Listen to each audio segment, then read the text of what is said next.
ভালোবাসা একটি ৪ অক্ষরের বিশাল অর্থবহ তাজা অনুভূতির রাজ্য। এই অনুভূতিকে কখনো কখনো বিশ্লেষণ করে হাজারটা রূপ দান করা যায়। প্রেম, প্রণয়, মোহ, ঘোর, আসক্তি আরও কত কী। আবার কারো কারো কাছে এটি সঙ্গীন প্রণয়ন শক্তি বা আনহেলদি অবসেশন। ভালোবাসার বিশ্লেষণ যেমন সবার কাছে এক নয়, তেমনি সবার ভালোবাসার ধরনটাও ঠিক একরকম নয়। কিছু মানুষের ভালোবাসা সদ্য ফোটা ভিঙ্গরাজ পুষ্পের ন্যায় আকর্ষণীয় আর সুরভিত। তাদের হৃদয়ের আদ্যপান্ত মিলনে ঈর্ষান্বিত হয়ে কত প্রশংসাই না করে মানুষ।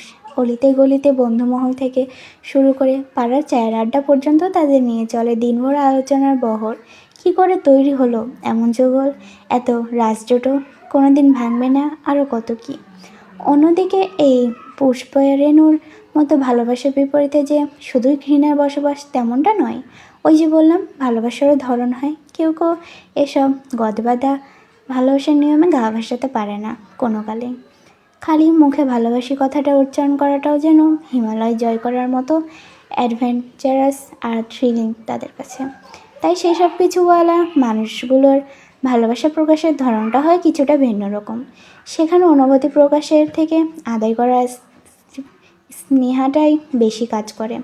সেই আদায় করার ধরনটা যেমনই হোক, জোর করে কিংবা তার থেকেও কোনো কুৎসিত পন্থায়, অ্যাট এনি কস্ট। কারো কাছে সে ভালোবাসা বিষাক্ত, তো কারো কাছে অসুস্থ। কারো মতে আবার কেমন ভালোবাসা, এটা কোনো কালেই ভালোবাসা নয়, নিছকই আসক্তি, ভয়ানক আসক্তি। আবার ইস্ত্রে পাকা ডার্ক রোমান্স দেখে দেখে ফরেন কালচারে বেড়ে ওঠা অষ্টাদর্শীদের কাছে ইটস কল্ড ডেঞ্জারাস লাভ। এত এত বিশ্লেষণ আর টর্চার বাইরে গিয়ে আরও এক ধরনের অনুভূতি রয়েছে। এটা অনেকটা একপাক্ষিক ভালোবাসা বা ওয়ান সাইড লাভ। হৃদয়ের সুপ্ত অনুভূতির কথা তাকে না জানিয়েও কি সুন্দর দিনরাত অতিবাহিত করে দেওয়া যায় তাকে কল্পনায় ভালোবেসে। একটিবার চোখের দেখা দেখেও নরম হৃদয়টা পুলকিত হয়ে ওঠে মুহূর্তেই।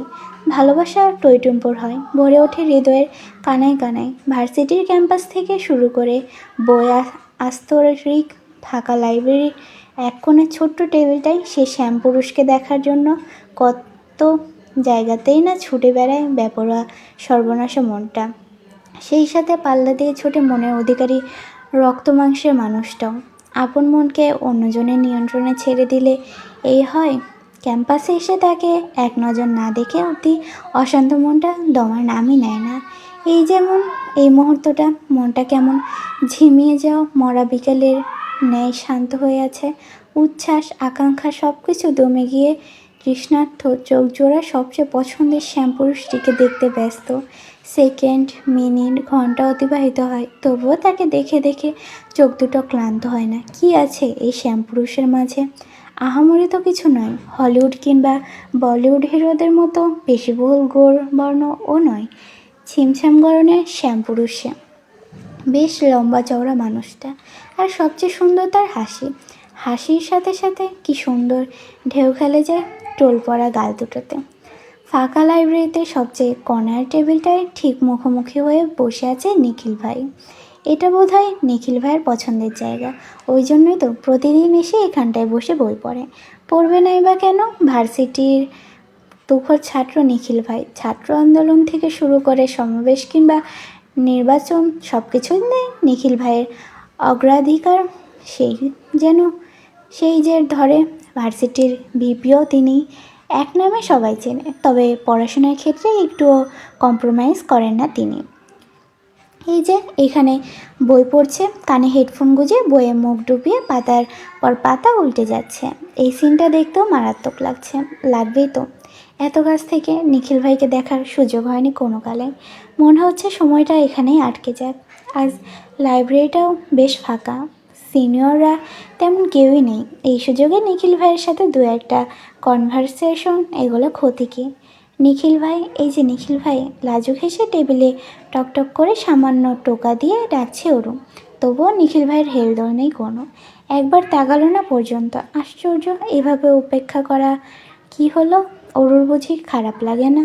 লজ্জা আর আত্মসম্মানের মাথা খেয়ে ওরু আবারও ডাকলো তাকে। কিন্তু এবারও একই ঘটনার পুনরাবৃত্তি ঘটে। নিখিল ভাই কোনোরূপ সাড়া দিল না, বরং ওর দিকে না তাকিয়ে বাম হাত দিয়ে একটা ছোট সাইজের অ্যালার্ম ঘড়ি এগিয়ে দিল ওকে, যেটা এই মুহূর্তে বাজ খায় আওয়াজ তুলে কানের 12টা বাজিয়ে দিচ্ছে। ইস, কি বিরক্তিকর! এটা কেন দিলেন নিখিল ভাই? এবারও নিখিল ভাই নিশ্চুপ, বরং অ্যালার্মের বিরক্তিকর শব্দটা আরও দ্বিগুণ জোরে বাজিয়ে দিলেন তিনি। অ্যালার্মটা বিরক্তির আওয়াজ তুলে কর্ণকুহর ছাপিয়ে মস্তিষ্কে এসে লাগছে এবার। কানের পর্দা ছিঁড়ে যাওয়ার উপক্রম। না, আর নিতে পারলো না ওরু। বিরক্তির চরম পর্যায়ে গিয়ে শব্দ করে চেঁচিয়ে উঠলাম, এটা বন্ধ করুন নিখিল ভাই, উফ, আর সহ্য হচ্ছে না। এক পর্যায়ে গায়ের কমফোর্টারটা ছুঁড়ে ফেলে হন্তদন্ত হয়ে উঠে বসলো ওরু। ঘুমের ঘর এখনও কাটেনি। চারিদিকের পরিবেশ পরিস্থিতি বুঝে উঠতে একটু সময় লেগে গেল। যখন বুঝে উঠল, তখন প্রতিদিনের মতো প্যালেসের ন্যায় মাস্টার বেডরুমে কিং সাইজ বিছানায় নিজেকে আবিষ্কার করলো ওরু। ঠোঁট কামড়ে একটা চাপা নিঃশ্বাস ছেড়ে ধীরে সুস্থে সময় নিয়ে নিজের হাঁটু অবধি লম্বা সিল্কি চুলগুলোকে মেশি বান করে বিছানা ছাড়লো। তারপর সবার আগে বন্ধ করলো বিরক্তিকর অ্যালার্মটাকে। একে একে পুরাতন জানালার ভারী পর্দাগুলো সরিয়ে রুমটাকে আলোকিত করে বসে পড়লো ল্যাপটপ নিয়ে। তারপর সে বিরক্তিকর কাজ, মেল পাঠানো। গত 1 বছর ধরে এটা ওর রুটিনে রূপান্তরিত হয়েছে। আপা যে কেন বুঝতে চায় না কে জানে। আবারও ভেতরের আহত বাতাসটাকে নিঃশ্বাসের মাধ্যমে নিংড়ে বের করলো ওরু। মেল পাঠানো শেষ হলে শক্ত কাঠের চেয়ারটায় গা এলিয়ে দিয়ে উদাসীন চোখে বাইরে চাইলো ওরু। ওর পরনে কোনো দামি পাজামা সেট নেই, বরং সিম্পল প্লাজো আর একটা ওভারসাইজ টি শার্ট। সাধারণ বাঙালি মেয়েরা যা পরে ঘুমায় আর কি। এই রুমের বিশাল জানালার কারুকাজ করা লোহগাট গলিয়ে যতদূর চোখ যায় শুধু বাগান বিলাসের ছড়াছড়ি। এখন বসন্ত চলছে, তাই একটু বেশি সুন্দর লাগছে বাড়ির ফ্রন্ট ইয়ার্ডটা। পুরান ঢাকায় যতগুলো প্রাচীন আর নামকরা বাড়ি আছে, তার মধ্যে এই বাড়িটা অন্যতম। লোকমুখে শোনা যায় এ বাড়ির পূর্বপুরুষরা নায়েব গোমস্তা ছিলেন। পরবর্তী প্রজন্মে জমিদারি প্রথা বিলুপ্ত হয়ে গেলেও এদের বংশ পরস্পরায় নেতৃত্ব আর আভিজাত্য ভাবটা রয়েই যায়। তাই তো যুগের পর যুগ, প্রজন্মের পর প্রজন্ম সবাই রাজনৈতিক কর্ণধার হয়ে নাম লিখিয়ে এসেছেন। এই বাড়িটা ঠিক কোন প্রজন্মে জানা নেই ওরুর, তবে বাড়িটা বেশ পুরানো। প্রায় 10 বিঘা জমি নিয়ে তৈরি এই বাড়িটাকে ছোটোখাটো ড্রিম হলিডে বলে মন্দ কিছু হবে না। মহলের সদর দরজা থেকে গেট অবধি যেতে মিনিট 10 টাইম লেগে যায়, ধীরে সুস্থে হাঁটলে তার চেয়েও বেশি। তারপর চোখে পড়ে অযত্নে ইতিউতি বেড়ে ওঠা বাগান বিলাসে ঘেরা দানবাকৃতির বিশাল গেট, তাতে মার্বেল পাথর দিয়ে গুটি গুটি অক্ষরে লেখা কৃত্তিক কুঞ্জ। বছর 30 আগেও বাড়ির নাম কিংবা গেটের চেহারায় ভিন্নতা ছিল, কিন্তু 30 বছর আগে এ বাড়ির ছোট কর্তার জন্মের পরেই তার দাদা সাহেব একমাত্র আদরের নাতির নামে বাড়ির নাম পরিবর্তন করেন। ইট পাথর আর লোহার ঘেরা গেটটাকে সর্বেসর্বা বিদায় জানিয়ে মার্বেল পাথরের গেট নির্মাণ করেন সেই। বাড়ির নাম পরিবর্তন করে রাখেন কৃত্তিক কুঞ্জ। সময় পাল্টেছে, সময়ের তালে তালে বদলে গেছে কর্তৃত্ব আর আভিজাত্যে মরানো মানুষগুলো। একে একে খালি হয়েছে কৃত্তিক কুঞ্জ। তাদের দাম্ভিকতা কিংবা রাজনৈতিক অবদান এখন কেবলই লোকমুখের বুলি মাত্র। এত কিছু বাদ দিলেও রিয়েল এস্টেট বিজনেস নিয়ে এ পরিবারে গিয়েছে অনেক দূর।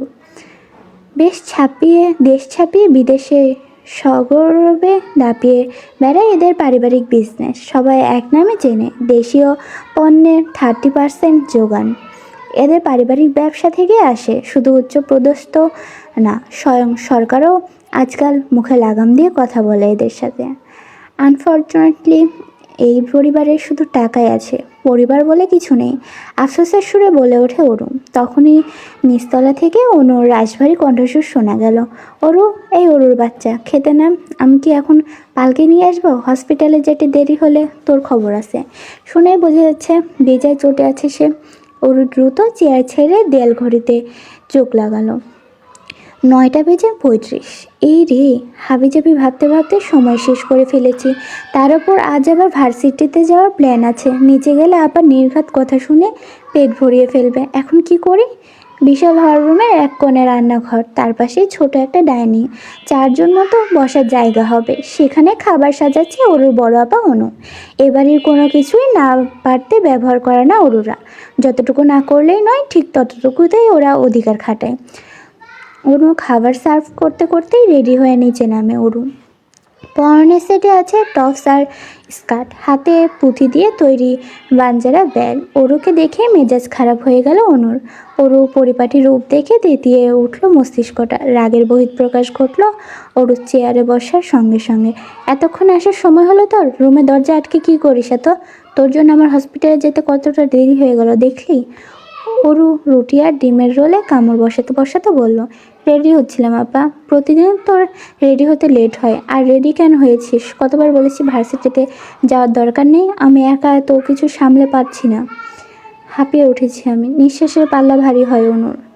অনুর হাজারটা অভিযোগে অরু নিশ্চুপ, শুধু ছোট করে প্রশ্ন করে, মা এখন কেমন আছে আপা? অনু আবারও ঝাঁজ নিয়ে বলে, সেটা নিজে গিয়েই বরং দেখাই। আমার দেখতে ভালো লাগে না আপা, বড্ড কষ্ট হয় মাকে এইভাবে নিথর হয়ে শুয়ে থাকতে দেখতে। হসপিটালে ডেট আর হ্যাক্কাসল এর গন্ধে দম বন্ধ হয়ে আসে আমার, শ্বাস নিতে পারি না আমি। ওর কথায় অনু আড়ালে নিঃশ্বাস ছাড়ে। মায়ের অসুখের পর থেকে ওর ডান পিঠে দুরন্ত বোনটা নিজেকে অনেক সামলেছে। যে মেয়ে সারাদিন হুড়োহুড়ি আর বান্ধবীদের নিয়ে মেতে থাকতো, সেই মেয়ে ঘরকুনো হয়েছে।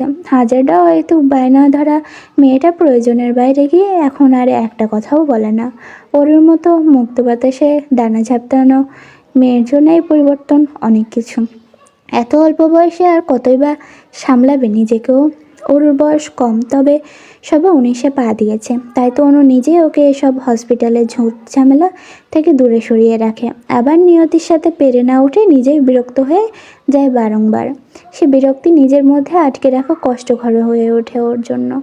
গুমড়ে মরা অশান্ত হৃদয়টাকে একটু হালকা করার দেয় মাঝে মধ্যে বহিঃপ্রকাশ ঘটে চরম মেজাজে, যার ভুক্তভোগী হয় ওর ছোট বোনটা। অনু নিজেকে বহুবার বুঝিয়েছে, আর যাই হোক, ছোট বোনের ওপর রাগ ঝাড়বে না। কিন্তু দিন শেষে মায়ের অসুখ, বাড়ি হসপিটাল, হসপিটাল বাড়ি, এই করতে করতে নিজের খেয়ে নিজেই হারিয়েছে। আপা আমি গেলাম, আগামী 1 সপ্তাহ কোথাও যাব না, রান্না বান্না সব আমি করব। তবুও প্লিজ রাগ করিস না তুই। এই শোন। অনুর অযাচিত ডাকে পেছনে ঘুরল অরু। ইমেইল। অনু কী বলবে সেটা বোধহয় ওরও জানতো, তাই এগিয়ে এসে বলল, ইমেল পাঠিয়ে দিয়েছি, কোনো রিপ্লাই এসেছে? ওরু তাচ্ছিলের হাসি দিয়ে বলে, আপা তুইও না, গত 1 বছর ধরে একটানা ইমেল পাঠানোর পরও যেখান থেকে একটা রিপ্লাই আসেনি, হুট করে সেখান থেকে রিপ্লাই চলে আসবে, এতটাও বেশি আশা করিস না। কথা শেষ করে গটগট পা ফেলে প্যালেসের মতো বিশাল মহল ছেড়ে বেরিয়ে যায় অরু। ওরু চলে যাওয়ার পরে অনু আনমনে বলে, আমার বিশ্বাস ওরু কোনো একদিন ঠিক রিপ্লাই আসবে। আর আমরা মাকে সুচিকিৎসার জন্য বিদেশেও নিয়ে যাব। যেদিন মা আবারও সুস্থ হয়ে ফিরবে, তোরা আর আমার দুঃখ সেদিনই ঘুচবে। জটলা পাকানো চুলের মতো পুরান ঢাকার রাস্তাগুলোতে ইলেকট্রিক তারের ছড়াছড়ি, রাস্তার দুধারে লোহালোকর হলুদ মরিচ শাড়ি, বিরিয়ানি আর গুড়ের পাইকারি দোকানের মরচে পড়া গন্ধ।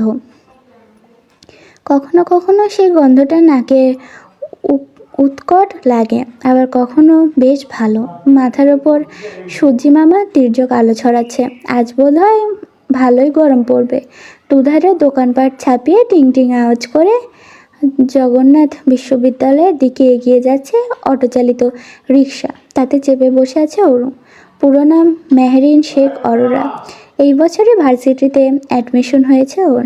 তবে নতুন নতুন বড় হয়ে যাওয়া ভার্সিটির আনন্দ কিংবা বন্ধুমহল কোনো কিছুই ছুঁতে পারেনি ওকে, কারণ একটাই, মায়ের হার্টের অসুখ। আগে তাও হেঁটে চলে আসতে পারতো, কিন্তু গত 1 বছর ধরে হসপিটালে এক কামরার বেডে শুয়ে দিনাতিপাত করে ওর মা আজমেরি সে। মায়ের দিনরাত দেখভাল করতে হয় বলে বড় বোন মেহবিন শেখ অনন্যা ইন্টারমিডিয়েটের পরেই পড়াশোনার ইতি টেনেছে। ওরও জানে ওর বড় আপা এত রকচটা কোনো কালেই ছিল না। গত 1 বছর ধরে এমন হঠাৎ রেগে যায় আপা। আর এও জানে পরিবারের জন্য আপার কত বিসর্জন। এমনটা নয় যে অনু বয়সে ওর থেকে খুব বড়, পিঠে পিঠে পিঠে বোন ওরা দুজন, তবুও অনুর কত ত্যাগ। তাই তো আপার রাগের মাথায় বলা সবচেয়ে তিক্ত কথাগুলোকেও গায়ে মাখে না ওর উদাসীন ভাবনার ইতি টেনে রিক্সা এসে পৌঁছালো গন্তব্যে। ভার্সিটির গেটে দাঁড়িয়ে লম্বা করে শ্বাস নেয় ওরু। এ একমাত্র জায়গা যেখানে এসে একটু প্রাণ ভরে স্বস্তির নিঃশ্বাস নিতে পারে ওরু। সেই সাথে স্বস্তিদায়ক মানুষটার একটিবার দেখা মিললে তো আর কথাও নেই। যাকে নিয়ে ও রোজ স্বপ্ন দেখে, সুন্দর স্বপ্ন। ওরও জানে নিখিল ভাইয়ের সাথে কমিটমেন্ট কিংবা মুখ ফুটোয় দুটো কথা বলার সাহসও ওরও নেই।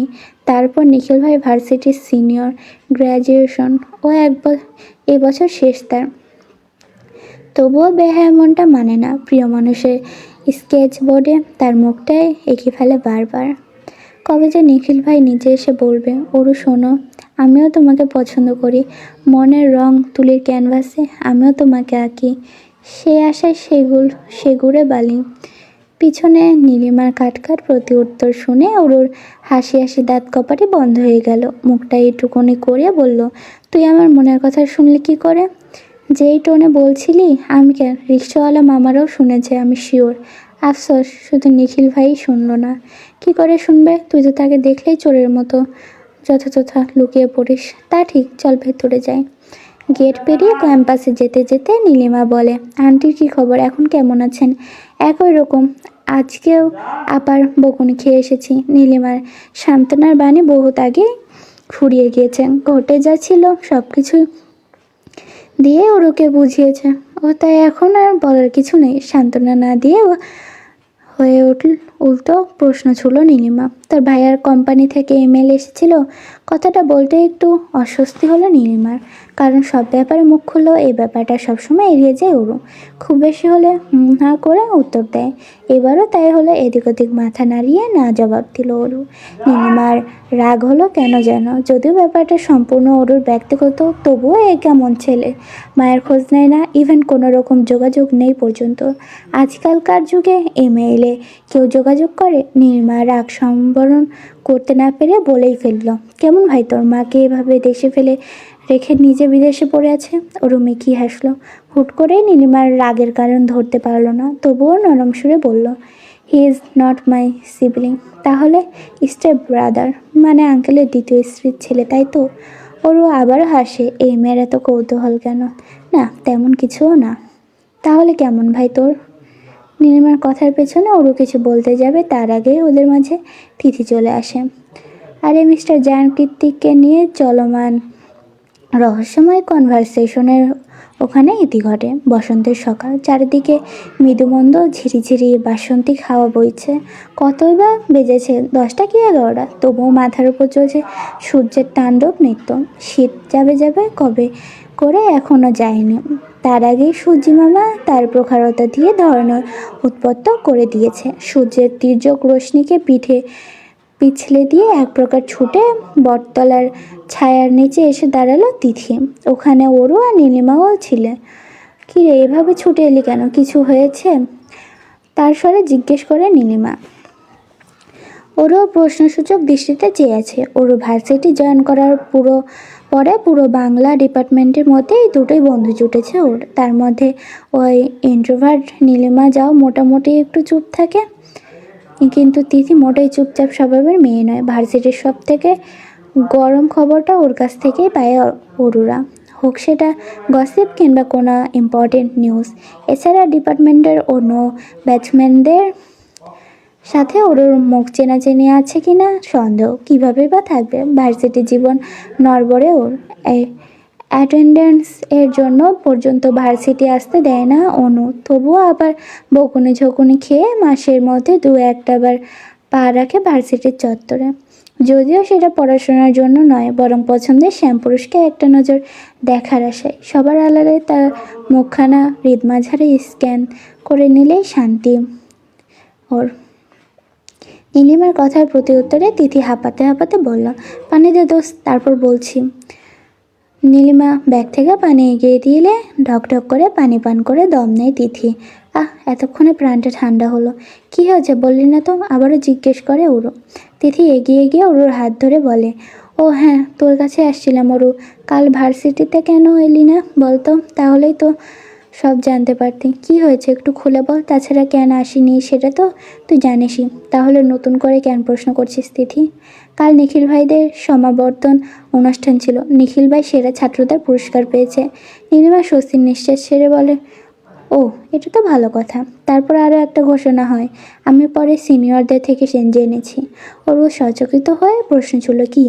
নিখিল ভাই মাস্টার্স করবে না, উনি হায়ার স্টাডিজের জন্য স্কলারশিপ পেয়েছে। খুব শীঘ্রই ইউএসএ চলে যাবে। ওরও চমকায় না, কোনো রকম প্রতিক্রিয়াও করে না। অস্বস্তি লেশমাত্র নেই ওর মুখশ্রীতে। খুশি থাকার একমাত্র কারণটা হারিয়ে যাচ্ছে। ও কি আদৌ ঠিক আছে? ওর ভেতরে যে অস্থির ঝড়ো হাওয়া শুরু হয়ে গেছে। মনে হচ্ছে হৃদয়টা শক্ত করে খামচে ধরেছে কেউ। গলাটা শুকনো কাঠে পরিণত হয়েছে। তবুও থমথমে মুখে ছোট করে ওরও জবাব দেয়, ও। এতটুকু শব্দ উচ্চারণে ওরুর অগ্নিস্বলিঙ্গ উগড়ে দেওয়ার মতো কষ্ট হলো। তবু বান্ধবীদের সামনে মুখের মিথ্যা হাসিটা ঠিকই ধরে রাখলো। কারণ আর যাই হোক, একপাক্ষিক ভালোবাসা কিংবা আধুনিক শব্দে বলতে গেলে ক্রাশকে হারানোর জন্য কান্নাকাটি করে ভাসিয়ে দেওয়া কিংবা সবাইকে বলে বলে সিম্প্যাথি কুড়ানোর মতো আত্মসম্মানহীন মেয়ে অরু নয়। এমনিতেই ওর মায়ের অসুস্থতা নিয়ে অনেকেই করুণা দেখাতে আসে, যা ওর শরীরে জ্বলন ধরিয়ে দেয়। অরুর করুণা মোটেই পছন্দ নয়, তবে নিজ অধিকারের ক্ষেত্রে সর্বদা সতর্ক। যা ওর সেটা ওর। কিন্তু নিখিল ভাই, সে তো ওর নয়, কোনো কালে ছিলও না। ওই কেবল একতরফা ভালোবেসে গিয়েছে। নিখিল ভাই তো ওকে ছোট বোন ছাড়া কিছুই ভাবে না। শুধু ওকে কেন, ছাত্র নেতা হিসেবে সব জুনিয়র মেয়েরাই তার ছোট বোনের সমতুল্য। ওরও আলাদা করে তো কিছুই নয়। ক্যাম্পাসের দিকে দেখলো নিখিল ভাই আসছে। তিথির কথায় ওরও দিবা স্বপ্নে ভাটি পড়ে। তড়িৎ গতিতে ভাবনার জগৎ থেকে বাস্তবে বেরিয়ে দেখতে পায় ক্যাম্পাস থেকে গেটের দিকে এগিয়ে আসে নিখিল ভাই। কালো ডেনিমের সাথে নীল পাঞ্জাবিতে কি সুন্দর লাগছে তাকে। কাঁধে ঝুলে আছে ল্যাপটপের ব্যাগ, কানে হেডফোন। সেদিকে এক ধ্যানে তাকিয়ে তিথি বলে, কি এত গান শোনেন উনি? কাঠফাটা রোদেও উজ্জ্বল শ্যামলা চেহারাটা জ্বলজ্বল করছে তার। মুখে লেগে আছে সেই সুন্দর হাসিটা। ওরও চোখ বন্ধ করে বলতে পারে, এই ইনোসেন্ট দেখতে ছেলেটার প্রেমে পড়ে যাওয়া কোনো মেয়ের জন্য চুটকির ব্যাপার মাত্র। নিখিল ভাই ওদের সামনে আসতেই সবাই একযোগে সালাম দিল তাকে। সিনিয়র বলে কথা। সালামের জবাব দিতে নিখিলও একটু থামলো। সামনে না গিয়ে ওদের দিকে কয়েক কদম এগিয়ে আসলো। নিখিল ভাই ওদের দিকে আসছে দেখে ওরও নীলিমার পেছনে গিয়ে গুটিসুটি হয়ে দাঁড়ানো। কেটে ফেলা ডগার নেই কেমন নেতিয়ে পড়েছে ওর শরীরটা। আরে অরোরা না? নিখিল ভাইয়ের আকম্ক্ষিক সম্বোধনে ধরা পড়ে যাওয়া চোরের ন্যায় হুড়মুড় করে সামনে তাকায় উড়ু।